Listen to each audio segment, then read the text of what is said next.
जय हिंद। नमस्कार साथियों, कैसे हैं आप सभी लोग। उम्मीद करते हैं कि आप सभी लोग अच्छे होंगे और आप सभी लोगों की तैयारी जो है साथियों बिल्कुल ही अच्छे तरीके से चल रही होगी।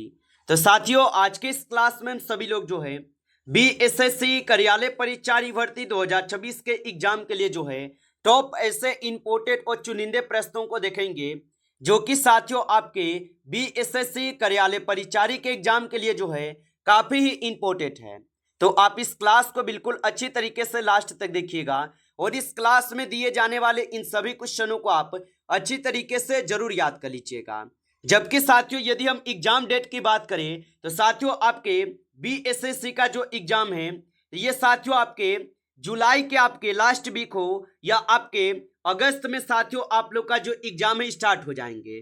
तो बिल्कुल साथियों आप लोग अपनी तैयारी में लगे रहिए क्योंकि बहुत जल्द आप लोगों का साथियों एग्जाम होने वाले हैं। तो आपके पास साथियों समय मात्र और मात्र मान के चलिए तो 1 महीना बचे हुए हैं और इसे महीने में साथियों आपको पूरी तरीके से अपनी तैयारी को कर लेना है क्योंकि साथियों आपके पास समय जो है बहुत कम है और डेली यहाँ पे जो प्रैक्टिस सेट आपको देंगे उसको आप लोग को अच्छी तरीके से करते चलना है। तो चलिए क्लास को स्टार्ट करते हैं और देखते हैं कि प्रश्न क्या है। प्रश्न यहाँ पे पूछे गए हैं आपसे, भारतीय संविधान के किस अनुसूची में पंचायतों से संबंधित प्रावधान जो है दिए गए हैं। चलिए बताइएगा आप। यहाँ पे ये सभी क्वेश्चन काफी इंपोर्टेंट और चुनिंदे क्वेश्चन है और यहाँ से क्वेश्चन आपके एग्जाम में 100% पूछे जाएंगे, तो अच्छे से याद करते चलिए और लास्ट में बताइएगा कि इस क्लास में आप कितना क्वेश्चन को सही कर पाए हैं। और बताइएगा आप यहाँ पे भारतीय संविधान के किस अनुसूची में पंचायतों से संबंधित जो है प्रावधान दिए गए हैं। तो ये दिए गए हैं आपके 11वीं अनुसूची में। ऑप्शन यहाँ पे सी जो है सही जवाब है 11वीं अनुसूची में। चलिए अगला प्रश्न यहाँ पे देखिएगा, राज्यसभा के सदस्यों का कार्यकाल कितना होता है। चलिए बताइएगा आप यहाँ पे। तो राज्यसभा के सदस्यों का कार्यकाल होते हैं कितना, तो 6 वर्ष का होता है। ऑप्शन सी कीजिएगा 6 वर्ष का होता है। चलिए अगला प्रश्न यहाँ पे देखेंगे कि सिंधु घाटी सभ्यता का कौन सा स्थल गुजरात में स्थित है। चलिए बताइएगा आप यहाँ पे। तो सिंधु घाटी सभ्यता का कौन सा स्थल है जो कि गुजरात में स्थित होगा, तो ये हो जाएंगे आपके लोथल। ऑप्शन बी कीजिएगा लोथल हो जाएंगे, याद रखिएगा। चलिए अगला प्रश्न यहाँ पे देखिएगा।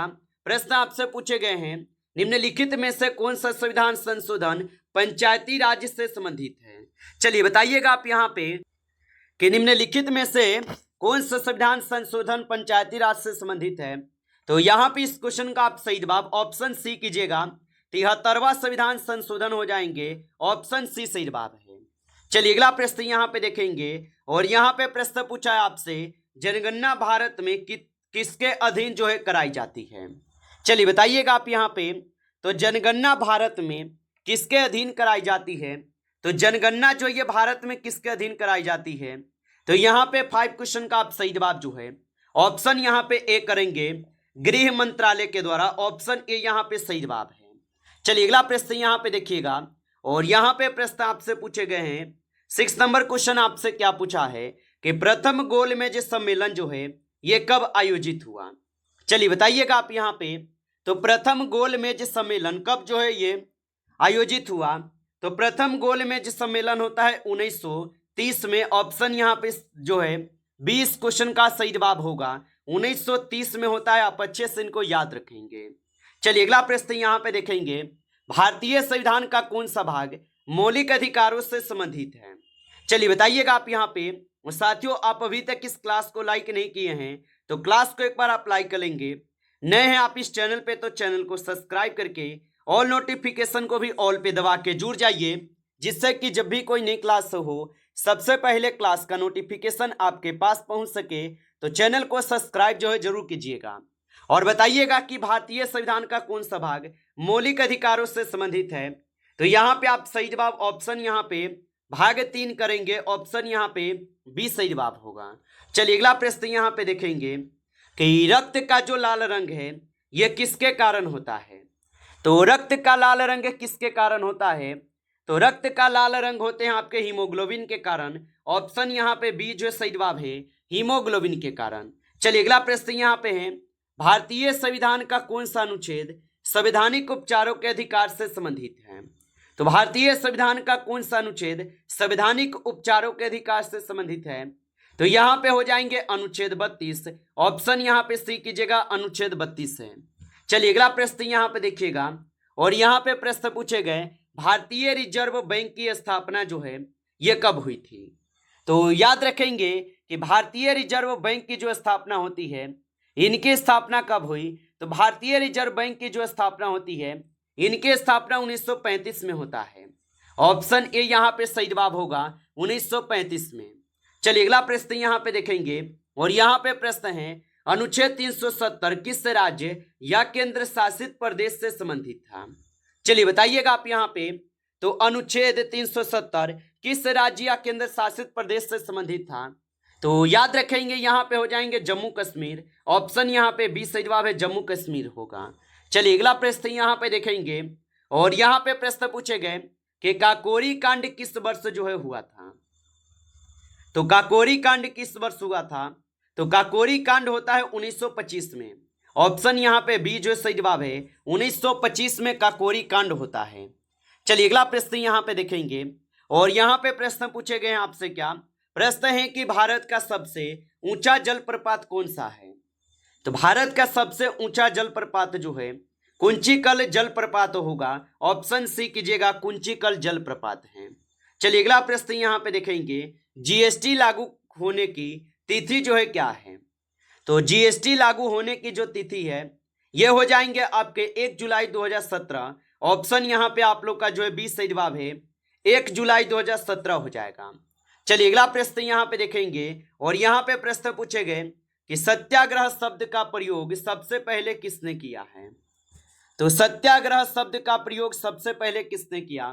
तो ये किए थे महात्मा गांधी। ऑप्शन यहाँ पे बी जो सही जवाब है, महात्मा गांधी होगा। चलिए अगला प्रश्न यहाँ पे दिए गए, और यहाँ पे प्रश्न पूछे गए हैं आपसे, भारत में पंचायती राज व्यवस्था को संवैधानिक दर्जा किस संशोधन द्वारा जो है मिला है। तो भारत में पंचायती राज व्यवस्था को संवैधानिक दर्जा किस संशोधन द्वारा मिला है। तो इनको मिले हुए हैं 73वां संविधान संशोधन के द्वारा। ऑप्शन यहाँ पे सी जो है इस क्वेश्चन का सही जवाब होगा। चलिए अगला प्रश्न यहाँ पे देखिएगा, और यहाँ पे प्रश्न पूछे गए हैं 70 नंबर कि कांग्रेस के लाहौर अधिवेशन की अध्यक्षता जो है ना ये किसने की थी। तो कांग्रेस के लाहौर अधिवेशन की अध्यक्षता किसने की थी। तो इनकी अध्यक्षता किए थे पंडित जवाहरलाल नेहरू। ऑप्शन यहाँ पे बी जो है सही जवाब है, याद रखेंगे। चलिए अगला प्रश्न यहाँ पे देखेंगे कि संविधान सभा के प्रारूप समिति के अध्यक्ष जो है कौन थे। चलिए बताएंगे आप यहाँ पे। तो संविधान सभा के प्रारूप समिति के अध्यक्ष कौन थे। तो यहाँ पे इस क्वेश्चन का आप सही जवाब ऑप्शन यहाँ पे बी करेंगे, डॉक्टर भीमराव अंबेडकर जी हो जाएंगे। ऑप्शन यहाँ पे बी सही जवाब है। आगे देखेंगे अगला प्रश्न यहाँ पे दिए गए, और यहाँ पे 90 नंबर क्वेश्चन है कि निराशा का विलोम शब्द क्या है। तो निराशा का जो विलोम शब्द है ये हो जाएंगे आप सभी लोग का आशा। ऑप्शन यहाँ पे बी सही जवाब है, आशा होगा। चलिए अगला प्रश्न यहाँ पे देखेंगे, और यहाँ पे प्रश्न आपसे पूछे गए हैं 20 नंबर। प्रश्न पूछा है कि नाक में दम करना मुहावरे का अर्थ है। चलिए बताएंगे आप यहाँ पे। तो नाक में दम करना मुहावरे का अर्थ क्या है। तो नाक में दम करना मुहावरे का अर्थ होता है परेशान करना। ऑप्शन ए यहाँ पे सही जवाब होगा, परेशान करना। चलिए अगला प्रश्न यहाँ पे देखेंगे कि असहयोग आंदोलन जो है ये कब शुरू हुआ था। तो असहयोग आंदोलन कब शुरू हुआ था। तो असहयोग आंदोलन जो है ये शुरू होता है आपके 1920 में। ऑप्शन यहाँ पे बी सही जवाब होगा, 1920 में हुआ। चलिए अगला प्रश्न यहाँ पे देखेंगे, भारतीय संविधान में मौलिक कर्तव्यों को किस संशोधन द्वारा जो है जोड़ा गया है। तो याद रखेंगे कि भारतीय संविधान में मौलिक कर्तव्यों को किस संशोधन द्वारा जोड़े गए। तो इनको जोड़े गए हैं 42वां संविधान संशोधन के द्वारा। ऑप्शन ए सही जवाब है, 42वां संविधान संशोधन के द्वारा जोड़े गए। चलिए अगला प्रश्न यहाँ पे देखेंगे, और यहाँ पे 23 नंबर क्वेश्चन दिए गए। क्वेश्चन है कि भारतीय रिजर्व बैंक का मुख्यालय कहाँ है। चलिए बताइएगा आप यहाँ पे। तो भारतीय रिजर्व बैंक का मुख्यालय कहाँ है। तो भारतीय रिजर्व बैंक का मुख्यालय हो जाएंगे मुंबई में। ऑप्शन यहाँ पे सी सही जवाब है, मुंबई में होगा। चलिए अगला प्रश्न यहाँ पे देखेंगे कि संविधान का अनुच्छेद 21 जो है ये किससे संबंधित है। तो संविधान का अनुच्छेद 21 किससे संबंधित है। तो संविधान का अनुच्छेद 21 जो है ये संबंधित है जीवन एवं व्यक्तिगत स्वतंत्रता के अधिकार से। ऑप्शन यहाँ पे बी जो है सही जवाब होगा।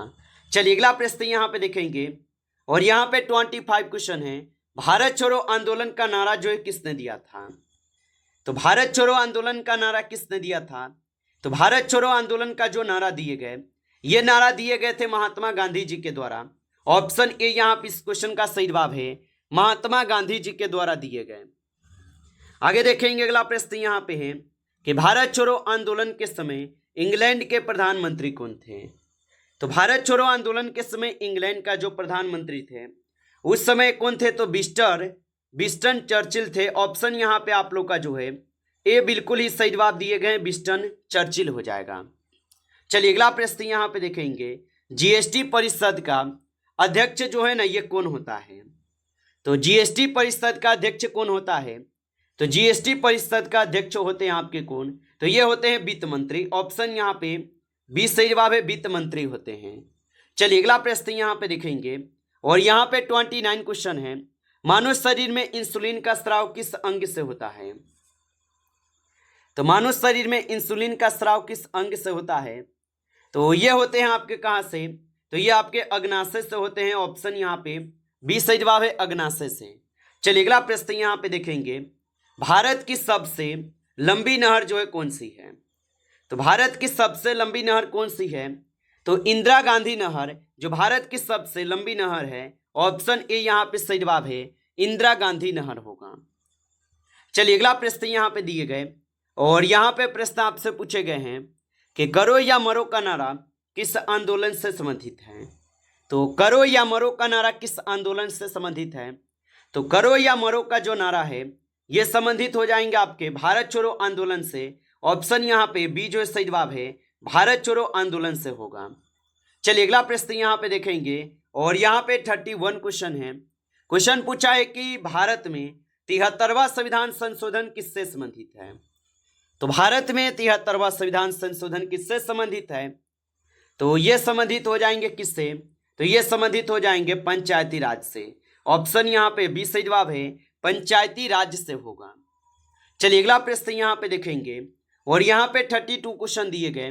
भारत में जीएसटी किस संविधान संशोधन द्वारा लागू किया गया है?